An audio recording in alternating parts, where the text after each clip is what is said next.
Buongiorno, oggi nella rubrica di Veneto Globe Dialogando con ospitiamo Lucio Eichelere di Costalta, una frazione del comune di San Pietro di Cadore, una persona che si identifica con il comerico e con la lingua ladina, scrittore, giornalista, è membro del consiglio dell'Istituto Ladin della Dolomites. Intanto un bene arrivato all'ospite e ai nostri ascoltatori. Signor Eicher, cos'ha di particolare Costalta per essere sempre sulla cresta dell'onda per quanto riguarda la cultura?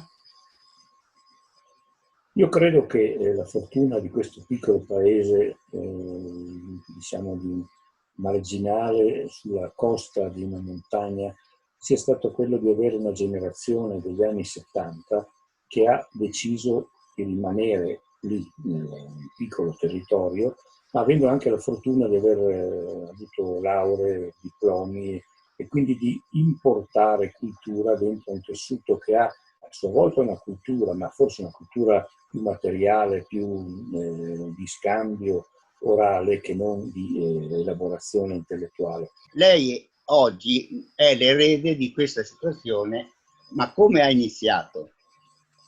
Io ho deciso di rimanere dentro il paese anche perché sono legato materialmente a una realtà che è quella del panificio di famiglia e ho deciso di rimanere qui, ma soprattutto per il fatto che avevo questa possibilità di contatto allargato con i diversi amici che hanno contribuito in questi anni a far sì che il gruppo musicale, si chiama Gruppo Musicale di Costalta, fosse una fucina di relazioni, ma anche e soprattutto di proposte culturali esterne.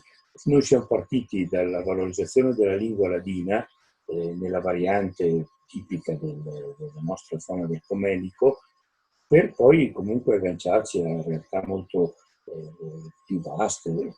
Per dire, in questi giorni ho sentito che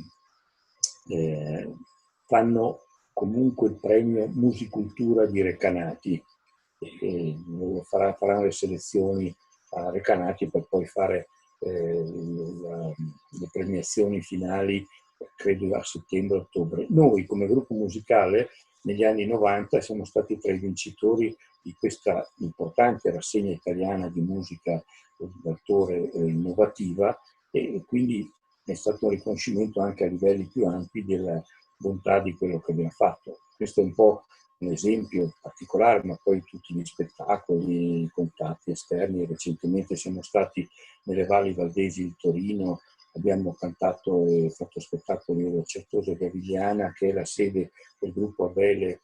Ecco, è stato un mondo che si è aperto dal piccolo contenuto particolare di un paese verso una prospettiva più ampia. In pratica voi avete raggiunto i vostri obiettivi. Sì, diciamo che all'inizio non è che avessimo degli obiettivi particolari, però crescendo e rimanendo fedeli a questa impostazione di essere nel piccolo, con le radici profonde qui, ma aperti all'orizzonte più ampio, ci ha permesso di arricchirci notevolmente. Insomma, questo sono convinto, e anche la parte più giovane del gruppo ha assorbito e credo sia cresciuta culturalmente con noi. In questa attività straordinaria, che peso ha avuto l'essere ladini? Io credo che anche questo sia stato uno degli aspetti particolari della nostra esperienza. Parlare di minoranza è spesso una ambiguità, nel senso che io faccio l'esempio macroscopico di quella minoranza chiusa e retriva che era la minoranza che si è identificata con la Lega Nord negli anni '80, che voleva e vuole ancora l'indipendenza di una parte d'Italia, cioè essere minoranza escludendo gli altri è una cosa che secondo me non porta buono a nessuno. E noi abbiamo sempre ragionato invece che essere minoranza vuol dire conoscersi, approfondire se stessi, ma lanciare questa diversità nell'ambito più ampio delle diversità e per non diventare omogenei e arricchire invece di più gli altri. Credo che da questo punto di vista, parlavo prima dei valdesi, l'esperienza che ha fatto la minoranza valdese nella storia e diventando adesso, credo, dal punto di vista della testimonianza cristiana, una delle più significative e coerenti esperienze del cristianesimo in Occidente, sia l'esempio da seguire, ecco, non quella di essere chiusi in se stessi e di non avere relazioni con gli altri per difendere una particolare o specifica identità nell'arco degli anni. Perché è importante salvaguardare questa cultura? Io credo che la permanenza su un territorio marginale, qual è quella del popolo delle Dolomiti, perché teniamo presente che una minoranza ha un territorio su cui si insedia e noi come ladini siamo insediati nel territorio delle Dolomiti, pur con differenti parlate come varianti specifiche. Insomma, ricordiamo che ci sono le vallate che sono in provincia di Bolzano, poi c'è la vallata che è in provincia di Trento, che è la Val di Fassa, e qui nell'arco bellunese c'è tutta quella parte alta della provincia di Belluno che va da Vignalongo, Fodom fino al Comelico, che costituisce appunto il popolo delle Dolomiti. Io so che ci sono spesso delle rivendicazioni di primogenitura, di particolarità, dicono i ladini storici rispetto agli altri, ma se si vuole essere precisi e identificando appunto una minoranza come un territorio, dobbiamo dire che il popolo delle Dolomiti è il popolo ladino e noi siamo una parte di questo popolo. Cioè, parliamo di cultura, non di etnia. Ma il termine etnia è sempre un termine molto ambiguo come quello di razza. Io credo che la cultura materiale che ha contraddistinto nei secoli la permanenza di un popolo su un territorio, che ha prodotto quindi istituzioni come le regole, che ha prodotto un modo di coltivare sia l'agricoltura che il bosco, come anche la produzione poi di beni materiali. Insomma, pensiamo a specifiche attività come quella dell'occhialeria che è nata qui su questo territorio, formino una cultura generale e quindi l'essere popolo con una propria cultura, che poi diventa anche cultura intellettuale se uno sa crescere, credo sia quello l'idea a cui fa riferimento, non certo il colore della pelle, la purezza del sangue o altre passie che spesso vengono propagandate anche in questo contesto contemporaneo. Basta pensare a quello che è successo in America nei giorni scorsi, nel razzismo che ha contraddistinto l'uccisione di George Floyd. Ecco, ma altre forme di identificazione troppo stretta con la pelle o col sangue o con la diversità razziale, che è sempre negativa. Lei è giornalista. Per quali giornali scrive? Io ho scritto per giornali, tutti e due i quotidiani locali, Corriere delle Alpi e il Gazzettino.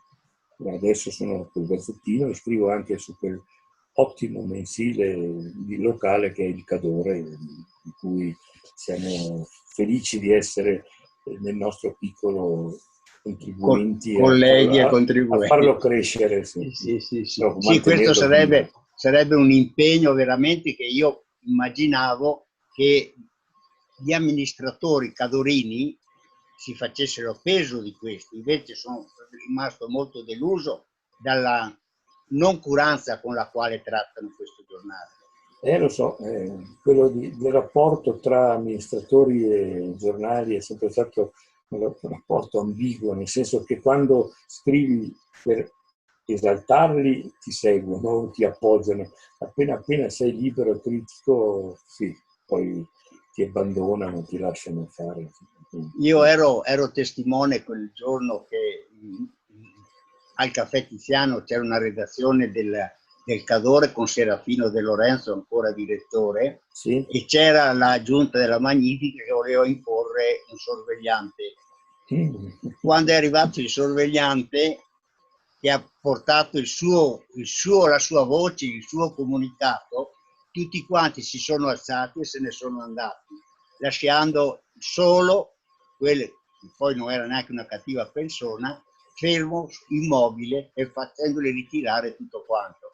E questo è il peso del cadore, il valore del cadore. Io credo che sì, il giornalista deve essere sempre una persona a testa alta, non deve temere di anche andare contro, come dicono gli americani, insomma, la stampa dovrebbe essere la cane da guardia del potere. Spesso ci rendiamo conto che invece o per pigrizia, nel senso che è molto più facile fare gli addetti stampa che non gli indagatori anche delle notizie sul territorio, oppure perché si è remunerati meglio facendo gli addetti stampa, vero? Ma vorrei dire i servitori del potere, anche se è una parola un po' brutta. No, beh, però, ma è giusto dirlo, insomma. È giusto dirlo. Questo è un po' il problema che spesso capita anche nei giornali locali, insomma, non solo in quelli nazionali. Questa di oggi non è però la sua professione originaria, perché lei ha insegnato per tanti anni. Sì, sono andato in pensione l'anno scorso dalla scuola alberghiera di Longarone e così ho fatto un'attività molto, per me molto intensa e gratificante, che è quella dell'educatore di convitto che aveva il rapporto con i ragazzi proprio nella loro crescita non solo didattica, culturale, ma anche umana, ed è stata un'esperienza che è durata 40 anni, ma che mi ha lasciato un profondo segno anche umano, perché io credo che l'educatore non sia solo quello che comunica o dirige l'esperienza degli adolescenti, ma che è quello che prende anche tanto dagli adolescenti e cresce insieme a loro. E per me è stato proprio il bello dell'esperienza questa. Oggi cosa pensa della scuola cadorina? Delle scuole, poche scuole rimaste in Cadore? Quello è un problema di cui spesso abbiamo parlato, ma credo che sia arrivato un punto di non ritorno, nel senso che la mancata politica di dislocazione delle scuole superiori sul territorio, che è stata dissennata nei decenni passati, faccia sì che si dequalifichino le sedi scolastiche e poi molti scelgono di andare magari a Belluno o da altre parti, chi va anche vicino a Trentino Alto Adige. L'esempio più clamoroso è il liceo classico, che è la scuola, diciamo, che ha più antica forma anche di comunicazione del sapere rispetto alle altre scuole. In Cadore abbiamo un liceo classico a San Vito, che è la periferia ovest del territorio, quando in realtà uno che abita in Comelico, a Costa Alta o ad Anta, per raggiungerla ha bisogno di 2 o 3 ore di viaggi per andata e ritorno. Noi avevamo proposto, penso che anche tu forse tra questi, che si portasse il liceo classico a Calalzo o a Pieve, insomma, uno dei due posti. Ancora questo lo dicevamo negli anni 80. Poi ci sono 2 licei scientifici, uno a Cortina e uno a Pieve, ci sono 2 ragionerie, una a Santo Stefano e una a San Vito Cortina, 2 scuole del legno, una a Santo Stefano e una a Cortina. Tutto questo è debilitante per il sistema scolastico generale e non dà la possibilità di avere un polo serio che sia credibile anche poi all'esterno. Io ho poca fiducia nello sviluppo della scuola superiore, soprattutto sul territorio. Io onestamente ne ho poco anch'io, anche perché in tutti questi anni non sono mai riuscito a far mettere nei programmi elettorali delle nuove amministrazioni l'argomento scuola. Promesse, ma non mai una discussione seria. Ma perché questo disinteresse? Non è interesse del territorio se la scuola funziona.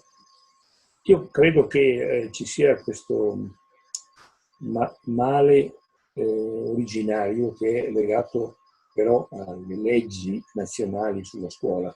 Noi adesso sappiamo che, allora, fino a alcuni anni fa, ogni comune poteva farsi la sua scuola superiore. Questo è successo appunto per il fatto che il liceo classico è San Vito o altre scuole del territorio. C'è stata una riforma che ha conferito alla provincia la titolarità della proprietà sugli edifici scolastici, con l'impegno anche economico nel mantenerli e nel ristrutturarli, ma non ha dato alla provincia invece un compito che è quello determinante, cioè la provincia che sceglie, ad esempio io dico, no, in provincia di Belluno ci sono 5 scuole alberghiere, cioè quella di Cortina, quella di Longarone, quella di Forcade, che sono 3 scuole alberghiere statali, e poi ce ne sono 2 private dell'ENAIP, l'ente di formazione professionale. 5 scuole alberghiere in una provincia che ha neanche 200.000 abitanti e utenza di scuole superiori molto ridotta. Perché se ci fosse stata la provincia come ente coordinatore della dislocazione scolastica, avrebbe potuto prendere delle scelte, dire, ad esempio, perché la scuola alberghiera a Cortina, se c'è già Longarone che è comunque polarizzato su un territorio dove si può servire sia la Val Belluna che la parte alta della provincia, faccio l'esempio, questo perché ci sono stato anch'io, ma è mancato un ente che avesse una programmazione comprensoriale più ampia, e quindi decidere anche sopra le teste dei comuni, perché è chiaro che, come qui ti torno all'esempio, tu eri anche amico di Vittore De Sandre, che finché era consigliere di minoranza a San Vito, e lui era uno portato anche a ragionare su problemi, dicevamo portiamo il liceo classico a Calalzo. E poi quando è diventato sindaco, ho detto, sì, non sarò mica matto, che poi se sposto la scuola i miei cittadini mi... Se posso dirti una cosa, nella mia vita sono stato minacciato di botte solo una volta. Quando insieme a Guido Desordo e un altro insegnante abbiamo proposto lo spostamento della scuola a Calalzo, da San Vito a Calalzo. Mi hanno telefonato minacciandomi come fossero dei mafiosi. Ti credo. E questo è tutto. Allora noi non possiamo far altro che augurare alla scuola cadorina di ritrovare quel senso che aveva avuto negli anni che c'era il distretto scolastico, quando veramente si progettava quello che era il bene della scuola, nell'ambito della scuola e nell'ambito della società civile. Adesso siamo al faldamento, ci sono 160 ragazzi che vanno ogni giorno dal Cadore a Belluno, lo so. E quassù fanno chiudere le scuole. Questo sarà il risultato. Noi abbiamo ragionato con Lucio e Claire su problemi che sono importantissimi per la nostra sopravvivenza, partendo da quello che è la cultura del territorio, la cultura della poesia, la cultura della musica, la cultura della recitazione, che da Costalta ci arriva sempre, e grazie a Lucio e a tutti i ragazzi del gruppo di Costalta. Ringrazio ancora tutti quanti voi di averci seguito e ringrazio Lucio per il suo intervento. Grazie a voi. Buona serata. Altrettanto.